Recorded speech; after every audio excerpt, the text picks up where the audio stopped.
नमस्कार। Capital talk में आपका स्वागत है। मैं हूं स्वतंत्र जैन। हम बात कर रहे हैं भारत और अमेरिका के बढ़ते चढ़ते व्यापारिक संबंधों का। हाल के जो ताजा आंकड़े आए हैं उसमें बताया गया है कि भारत का अमेरिका अब सबसे बड़ा व्यापारिक पार्टनर बन गया है। अभी तक ऐसी, अगर 10 साल के रिकॉर्ड में देखें तो ये पहली बार ऐसा हुआ है कि भारत अमेरिका का सबसे बड़ा व्यापारिक पार्टनर बन गया है। अभी तक चीन था, यूएई था या यूरोप था, लेकिन अ, अमेरिका इसके पहले 10 साल के इतिहास में पहले, जहां तक मेरी जानकारी है, कभी नहीं था। कोविड के बाद से अगर पिछले साल को देखें तो 80 बिलियन डॉलर से 119 बिलियन डॉलर का भारत का अमेरिका का ट्रेड हुआ है। और इसको इस परिप्रेक्ष्य में देखें कि अभी हाल में जो Indo Pacific economic framework for prosperity जो संगठन बना है, जो प्लेटफॉर्म बना है, उसका संकल्प भी यही था कि हम चाइना के ऊपर निर्भर नहीं रह सकते। चाइना की रिलायबल नहीं रह गया है चाइना। और चाइना ने जिस तरह से कोविड के दौरान अपना जिस तरह से भूमिका निभाई है वो संदेहास्पद चाइना को बनाती है। इसलिए हमें दूसरे सोर्स ऑफ सप्लाई चेन को डिस्कवर करना होगा। और इस संदर्भ में ये काफी महत्वपूर्ण हो जाता है कि भारत अब और अमेरिका सबसे बड़े व्यापारिक पार्टनर है उसमें। और एक और खास बात है कि भारत का ट्रेड सरप्लस है और माना जा रहा है कि शायद आगे भी यही स्थिति रहेगी। इसी पे हम चर्चा करने जा रहे हैं कि ऐसा अचानक क्या हुआ है कि भारत अब अमेरिका का सबसे बड़ा ट्रेडिंग पार्टनर बन गया है। और ये आगे जाके किस तरह से भारत और अमेरिका के संबंध बदलेगा और भौगोलिक संबंध हमारे, माफ करिए, पूरी भौगोलिक राजनयिक संबंध पूरी दुनिया के बदलेंगे। और इस चर्चा में हमारे साथ जुड़ रहे हैं प्रोफेसर मनोज पंत, आईआईएफटी के vice chancellor, industry foreign trade के। इस तरह से आप व्यापार, भारत के व्यापार संबंधों के बड़े जानकार हैं। आपका बहुत बहुत स्वागत है प्रोफेसर पंत। हमारे साथ हैं professor Aman Agrawal, director institute of finance के, प्रोफेसर निदेशक। आपका बहुत बहुत स्वागत है प्रोफेसर अमन। सबसे पहले प्रोफेसर पंत आपके पास आएंगे। आपको सर, ये जो नए आंकड़े जारी हुए हैं जिसमें अब अमेरिका और भारत सबसे बड़े व्यापारिक पार्टनर बन गए हैं, भारत का सबसे बड़ा पार्टनर अमेरिका बन गया है, तो इसको किस तरह से देखते हैं? एक मोमेंट्री फेज है कोविड के बाद से, क्योंकि कोविड को हो सकता है हमने अमेरिका को ज्यादा वैक्सीन भेजी हो या हाइड्रोक्सीक्लोरोक्वीन भेजे हो, या फिर एक कुछ नया कुछ हो रहा है? नहीं, ऐसा है कि इसमें दो चीजें हैं। एक, चाइना, ये यूएसए सबसे बड़ा पार्टनर बन गया है क्योंकि हमारी ट्रेड बहुत ज्यादा बढ़ गई है, या डिफॉल्ट। तो इन दोनों चीज को देखना पड़ेगा। एक तो देखिएगा सबसे ज्यादा ट्रेड खाली ये नहीं है जो वैक्सीन भेजे और इससे नहीं है। एक्चुअली यूएसए ने हमसे इतनी वैक्सीन नहीं ली थी, उनके तो अपने मैन्युफैक्चरर्स बहुत है। हमने तो और जगह यूरोप को ज्यादा भेजा, नॉट सो मच यूएस। तो that is not the reason. इसके दो कारण हैं एंड दैट इज मुझे लगता है ये आगे चलेगा। एक कारण है कि चाइना हमारा हमेशा, जैसे आपने कहा, हमेशा लार्जेस्ट पार्टनर रहा था दो चीजों में। दो मेजर चीजें हैं जो हम चाइना से लेते हैं। एक है एपीआईज, फार्मास्यूटिकल इंग्रेडिएंट्स, जो हम यूज करते हैं। सबसे बड़ी चीज है इंसुलिन। हम इंसुलिन उनसे लेकर, एपीआई लेकर, ये इंसुलिन इनपुट लेकर हम दुनिया के थर्ड या fourth largest in volume terms pharma exporters हैं, जेनेरिक्स। तो हम उनसे इंपोर्ट करके भेजते हैं। इवन मोर इम्पोर्टेंट, हमारा 70-75% इंसुलिन उनसे आता है। अगर उनसे आना बंद हो गया तो आपके डायबिटीज गए काम से। एक तो ये है। दूसरा, पिछले 5-6 सालों में हमारी चाइना पे डिपेंडेंस बहुत हो गई थी पावर इक्विपमेंट, क्योंकि वो बहुत सस्ता बेचते हैं। देखिए, चाइना को और कुछ भी कहिए, वो किसी भी कीमत में आपको बेच देते हैं। अब क्या हुआ है, पिछले 2-3 सालों में डोकलाम से शुरू होकर ये चाइना का जो बॉर्डर इश्यू है वो सॉल्व करने को तैयार नहीं है। ये इसमें मैं, क्योंकि इंडियन हूं इसलिए नहीं कह रहा हूं, मैं इसलिए कह रहा हूं कि इंडिया ने बहुत कोशिश की है कि let us come to a settlement.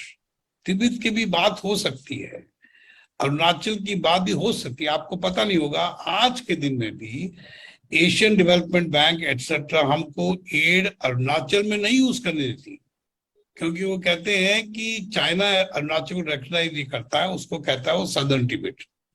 तो जो भी हमें एड मिलती है हम और स्टेट्स में यूज कर सकते हैं एडीबी की, लेकिन हम अरुणाचल में यूज नहीं कर सकते। मतलब इतने सालों के बाद भी वो ये मानने को तैयार नहीं है कि Arunachal can not be a part of China. But irritant, ये जो इरिटेंट्स चलते जा रहे हैं, अब ये डोकलाम में ज्यादा इशू बन गई है। तो इट इज वेरी क्लियर कि सीधी प्रिंसिपल है, चाहे कितनी आपको किसी की जरूरत हो, जिस कंट्री के साथ आपके सिक्योरिटी कंसर्न्स रहेंगे वो कभी आपके मेजर ट्रेडिंग पार्टनर नहीं रह सकते। ये तो इट डजंट मैटर वो कितना सस्ता दे। तो पिछले साल या 2 साल पहले गवर्नमेंट ने एक अच्छा ये इशू स्टार्ट की थी। वो 1970s में जो स्टार्ट किया था IDPL, Indian drugs pharmaceutical limited, उसको फिर से रिवाइव किया है और उन्होंने सब्सिडीज दिए उनको कि आप बनाना शुरू करिए ये जो इसेंशियल ड्रग्स है जिसके बगैर हम नहीं काम कर सकते। एक तो वो था। सेकेंडली, जब इंडिया आसियान में ज्वाइन किया था तो ज्यादा से ज्यादा, जैसे आप कह रहे हैं कि China is not the largest, in a way it still is. उनके बहुत सारे एक्सपोर्ट्स आसियान के थ्रू चैनल हो रहे थे इंडिया में, because it's So it is very clear that from the Indian side there was a need to get away from China trade, because trade, देखिए आज के दिन ट्रेड डिटरमिन करती है पीस। आप जिसके साथ व्यापार करते हैं आप उससे लड़ाई नहीं करेंगे, लेकिन जो लड़ाई बंद करने को तैयार ही नहीं तो उससे भी व्यापार करना मूर्खता है लॉन्ग डिस्टेंस में, लॉन्ग टर्म में। अब उसके ये तो हमारा इंडिया की साइड होगी कि हमारा हमेशा इंटरेस्ट रहा है यूएस से, ये ज्यादा बढ़ गया नोइंग कि हमको चाइना से अलग होना है trade wise. It is not necessarily the best economic decision but it is the best political decision और बहुत जरूरी है। अब दूसरा यूएस से क्या हुआ, ट्रंप के आते ही उनकी भी चाइना से रिलेशनशिप खराब हुई। अब आप जानते हैं कि ज्यादातर सामान अमेरिका में सारा बनता है चाइना में, असेंबल होता है। कहाँ से इनपुट्स आती हैं? South Korea, Japan, south Asia, Singapore, यहाँ से इनपुट्स आके असेंबल होके चाइना में यूएसए को सप्लाई की जाती है। तो ये 1985 से ये पैटर्न चल रहा है। अब उनकी भी सेम इशू है कि उनको भी लगता है कि पॉलिटिकली रिलेशंस इंडिया चाइना के, यूएसए चाइना के पुराने नहीं हो सकते। आप देखे होंगे ऑब्जर्वर्स कहते हैं चाइना ने कोई साइड लिया नहीं रशिया का। क्यों लेंगे? क्योंकि उनकी सारी इकोनॉमिक इंटरेस्ट तो चाइना के, यूएसए के साथ है। सो इसलिए उनकी भी कंपनीज अब सोच रही कि हमको थोड़ा डाइवर्सिफाई करना चाहिए। ऑस्ट्रेलिया की सेम इशू है, China, South Korea same issue, but इसमें सबसे important, so all these factors many companies have switch to India. अब मैं एक और चीज बोलूंगा, उसके बाद आप दूसरे भाई साहब से भी पूछेगा कि ट्रेड इन्वेस्टमेंट साथ जाते हैं। ऐसा कोई आपको इंस्टेंस नहीं मिलेगा दो कंट्रीज में जहां पर foreign investment, FDI not portfolio, foreign investment कम हो और ट्रेड ज्यादा हो, ऐसा कोई केस नहीं होता।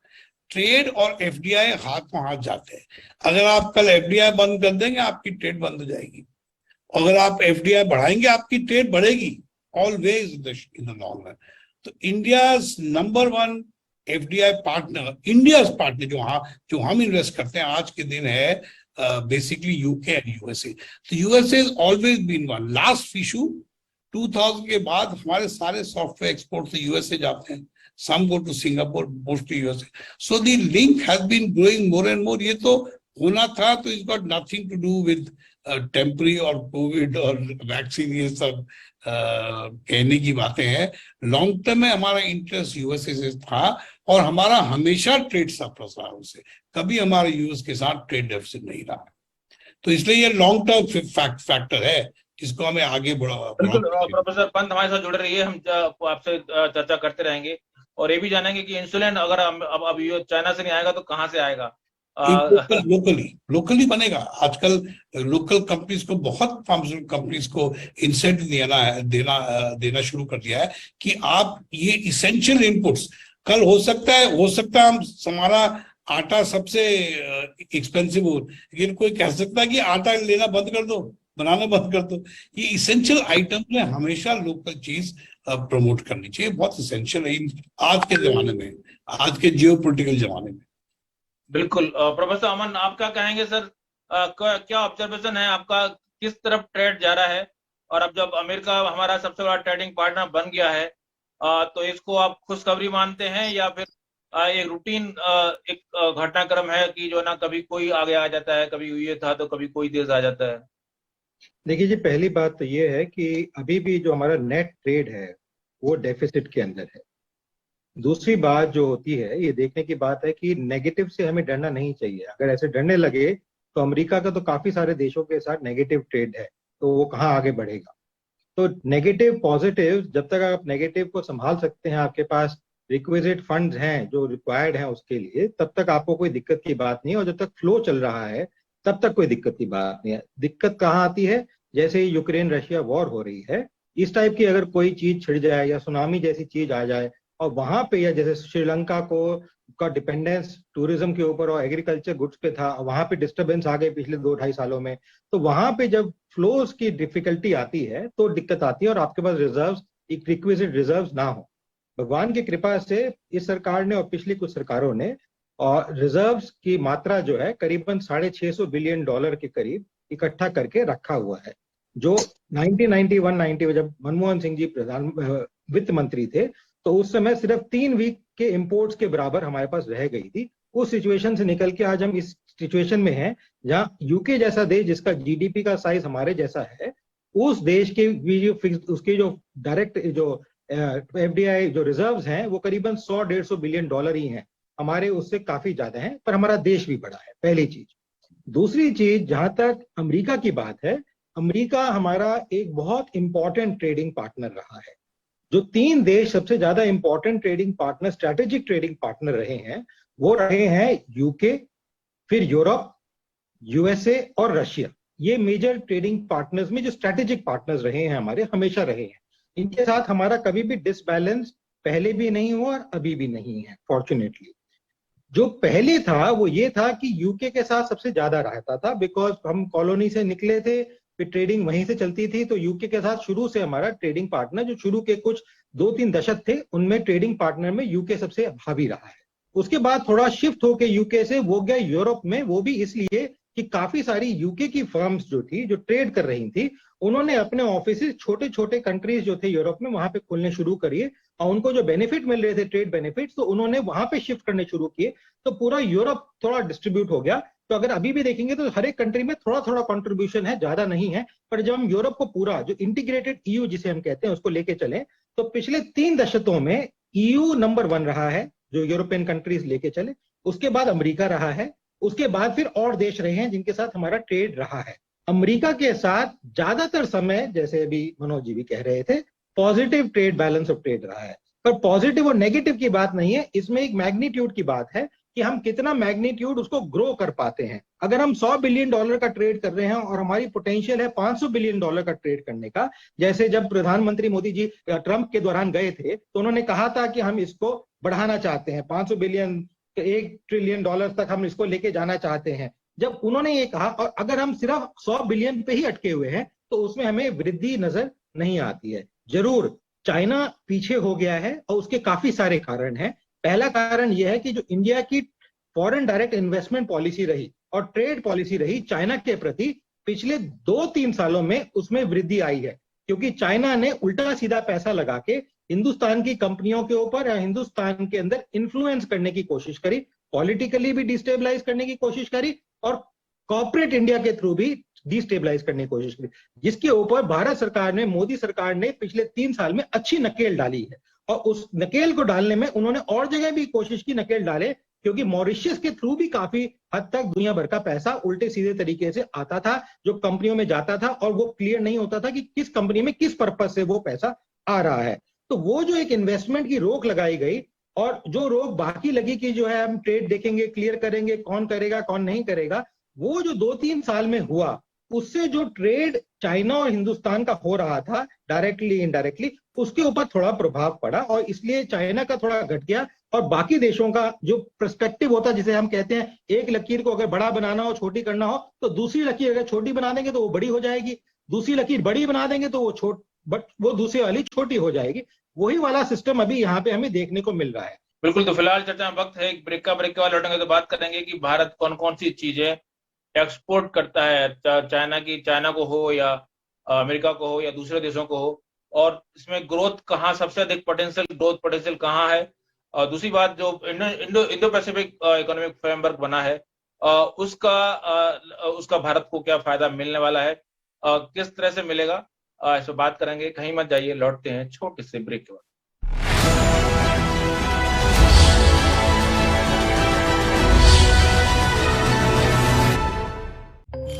खबरों में हमेशा की तरह तेज, साथ में नए जमाने का भी क्रेज। सिटी पेजों की खबरें अधिक उपयोगिता ली, आकर्षक प्रस्तुति और फटाफट रीडिंग शैली, खबरों की संख्या भी ज्यादा। प्रिंट, टीवी और डिजिटल के साथ 360 डिग्री कवरेज। महिलाओं और युवाओं के लिए नए जमाने से जुड़ी उपयोगी सामग्री व विशेष कॉलम। पढ़ते रहिए राजस्थान पत्रिका।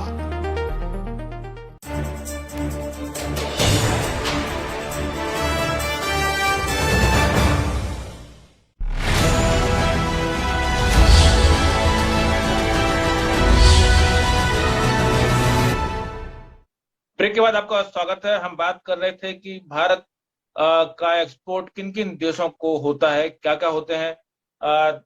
एपीआई एक बड़ा मुद्दा भारत के लिए रहा है। भारत जो है ना इसमें काफी मार खाता है।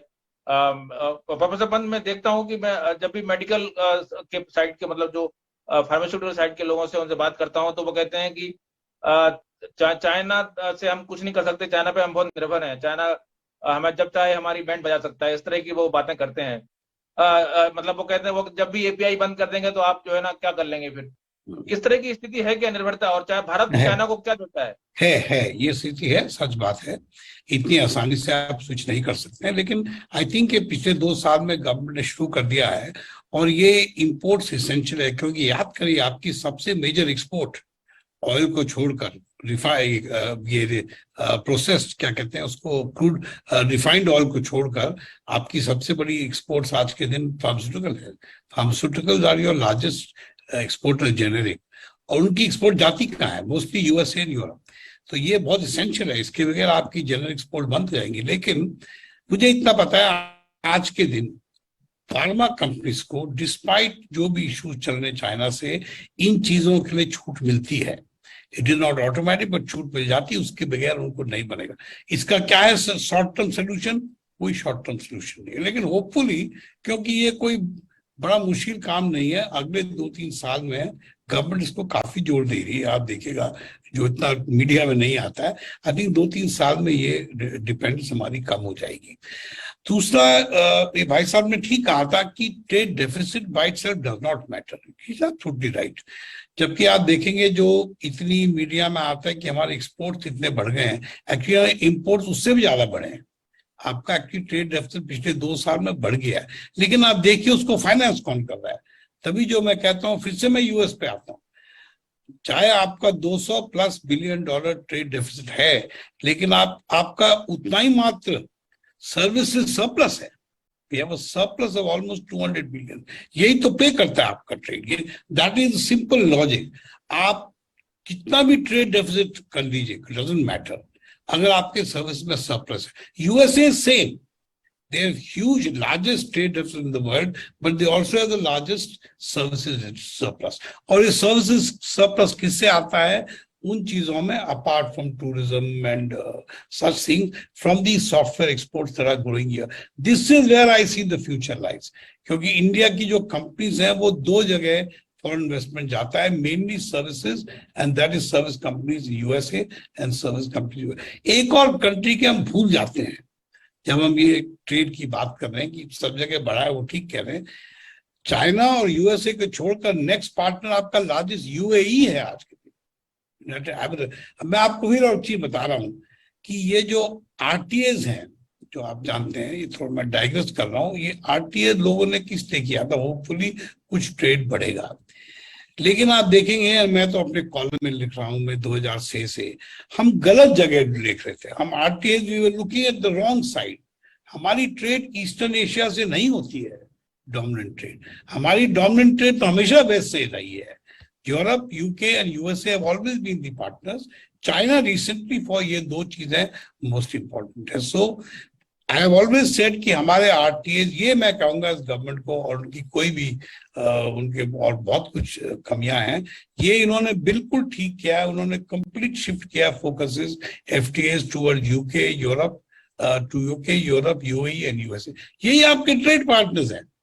अगर मैं आपसे I want to have an FTA, तो why would I do an FTA with someone I don't trade with? कुछ फायदा नहीं है। ASEAN was a waste of time trade point of view. हमारा total trade is less than 10% with UAE. Now मैं आपका दूसरा भी आंसर कर देता हूं, जो आप बोल रहे थे, ये क्वाड की बात। Quad is a political arrangement. उसमें मेजर ट्रेडिंग पार्टनर खाली यूएस है हमारा, और कोई नहीं है। ऑस्ट्रेलिया से हमारी बहुत लिमिटेड ट्रेड होती है, वो बेसिकली एग्रीकल्चर एक्सपोर्टर है ऑस्ट्रेलिया। और एग्रीकल्चर एक्सपोर्ट्स हम इतनी जल्दी खोलने को तैयार नहीं होंगे over time, but not immediately. दूसरा जापान, जिससे भी हमारी ट्रेड बहुत लिमिटेड है। We are expecting foreign investment, but trade is very limited with Japan. So ये जो क्वाड में है, अपार्ट फ्रॉम यूएस कोई मेजर ट्रेड पार्टनर नहीं है, but they are a very important confidence building measure in south Asia. तो हमेशा RTS का इकोनॉमिक मोटिव नहीं होता है, कभी कभी पॉलिटिकल मोटिव होता है। Let me and by saying, geopolitics बहुत चेंज हो गई है। अब वो दिन नहीं रहे जो 60s में हम सारी पॉलिटिकल रिलेशनशिप रशिया से थी, लेकिन जब यहाँ पर अकाल आया था 60s में, तो अमेरिका से ग्रेन मांगा। सारी पॉलिटिकल रिलेशंस रशिया से, Soviet economy, literally socialist ideology in India, लेकिन चाइना से लड़ाई हुई तो अमेरिका से कहा भैया कुछ करो। रशिया ऑल्सो, वो कोल्ड वॉर के दिन गए। अब कहां से आएगा कोल्ड वॉर, ये दूसरा इशू है, completely different issue, I don't want to get. But आज के दिन आपको चूज करना पड़ेगा। You don't have the, I think India is doing a good foreign policy tightrope walk between that. कभी ना कभी आपको चूज करना पड़ेगा, बिकॉज आज के दिन political relationship and economic relationship go tomorrow. Let me and by saying, 90s से पहले इकोनॉमिक्स एंड पॉलिटिक्स में ट्रेड ऑफ बहुत था इंटरनेशनल मार्केट में। आज के दिन वो गया। अब अच्छी बात बुरी बात की बात मैं नहीं कर रहा, लेकिन वो ट्रेड ऑफ अब नहीं है। अगर आपको प्रगति करनी है इकोनॉमिक स्फीयर में, आपको पॉलिटिकली कोई चूज करना पड़ेगा। And I think the quad was a good way of maintaining balance between having to make a clear choice one way or the other. So I see these two things going together. Confidence building measure.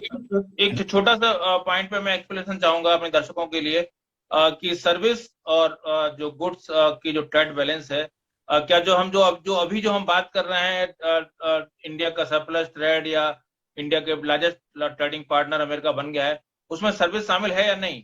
नहीं, अलग से आप data देखते नहीं है लोग। जो हम देखते हैं कि पेपर में आता है ना, एक्सपोर्ट्स हैव इंक्रीज गॉन +400, वो कमोडिटी एक्सपोर्ट्स की बात कर रहे हैं। सर्विस एक्सपोर्ट्स की डेटा थोड़ा टाइम से आती है, थोड़ा टाइम लगता है, लेकिन we have a 200+ billion plus trade surplus, sorry not services surplus. Service में क्या आती, मोटी आइटम्स, टूरिज्म तो है, पर वो इतनी बड़ी चीज नहीं है। मोस्टली अभी इस समय business services exports, that's a major item.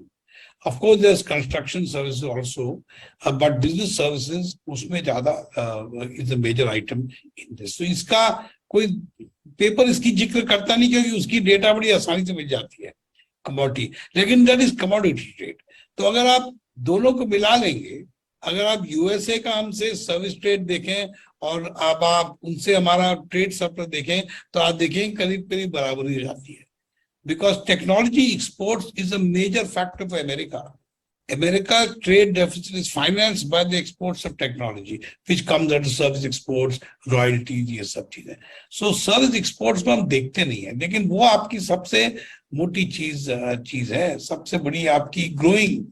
एक छोटा आंकड़ा अगर मैं दे सकूं आपको, 1950 से लेके आज के दिन इंडिया का शेयर कमोडिटी ट्रेड में करीब 0.5% से ऊपर होके मे बी 1.52% पहुंच गया होगा। सर्विसेज ट्रेड में globally India went from almost 0 in 2000 to 4.5% today. Services में आईटी इनेबल्ड सर्विसेज भी होता है, जो सर्विसेज एम्बेडेड होते हैं कमोडिटीज में। तो इसलिए आप देखिए that is your largest growing segment. अब क्यों है, अच्छी बात है बुरी बात, that is a whole debate by itself.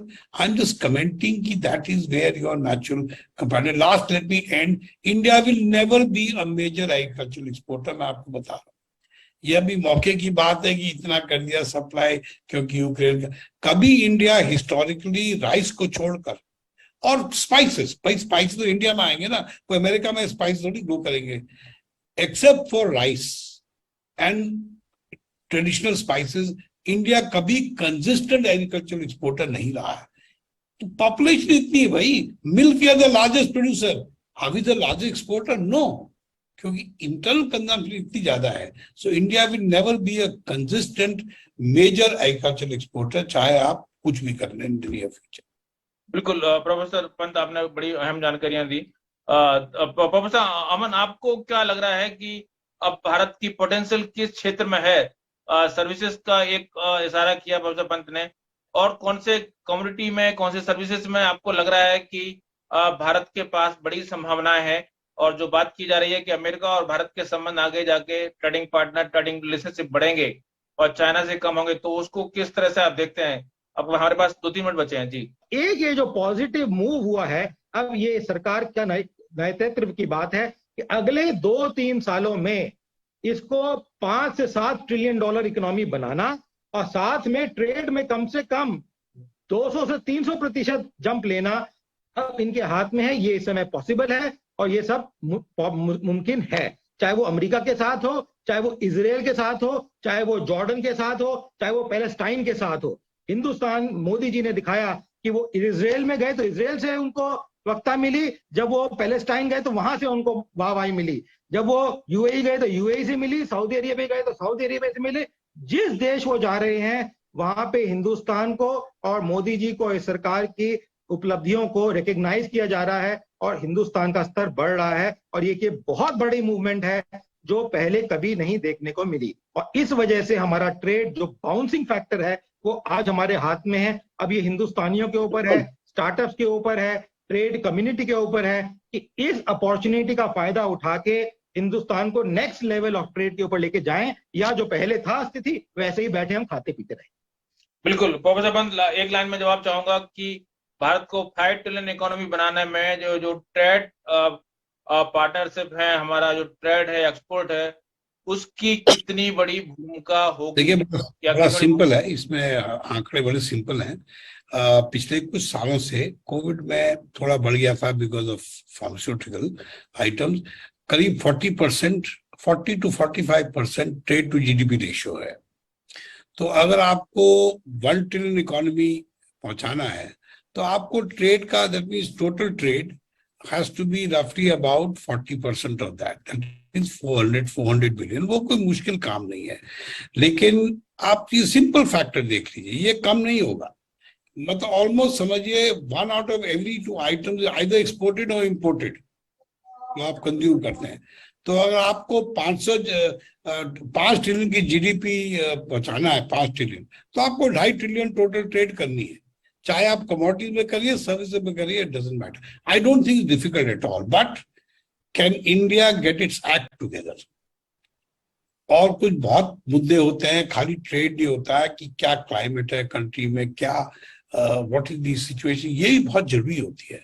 तो इन सब को लेकर, but it is, India is in a sweet spot right now. ये तो बड़ी लंबी डिबेट है, मैं कह नहीं सकता हूँ। चाइना की स्वीट स्पॉट थी 80s and 90s, वो गई। Even if all this goes off, ये सब छोड़िए कोविड, अब वो उस स्वीट स्पॉट में नहीं है। ये इंडिया की स्वीट स्पॉट है, लेकिन इनको एक्सप्लॉइट करना पड़ेगा, चाइना ने किया था। And I personally believe it is going to be in services, is going to be the area, that's my belief. बिल्कुल, तो फिलहाल इस चर्चा में इतना ही। भारत के सामने संभावना है, भारत स्वीट स्पॉट है, भारत की ओर सबकी नजर है। सभी लोग, पिछले दिनों देखा हमने कि बड़ी बड़ी कंपनियों के कोरोना के बाद भी कभी विदेश मंत्री आ रहे हैं, तो रशिया से जब यूक्रेन रशिया युद्ध चला तो कोई ना कोई एक मंत्री या फिर विदेश मंत्री या जो है ना उनके जो मुखिया हैं वो हमारे देश में आते दिखे, और ये भारत की बड़ी इंपोर्टेंस है। उम्मीद करना चाहिए कि भारत की जो ग्रोइंग इंपोर्टेंस है वो ट्रेडिंग पार्टनर में भी रिफ्लेक्ट होगी और भारत जल्दी ही 5 ट्रिलियन को नहीं बने। आप सभी लोग चर्चा में जुड़े बहुत बहुत धन्यवाद। नमस्कार। आप देखते रहिए बात करेंगे।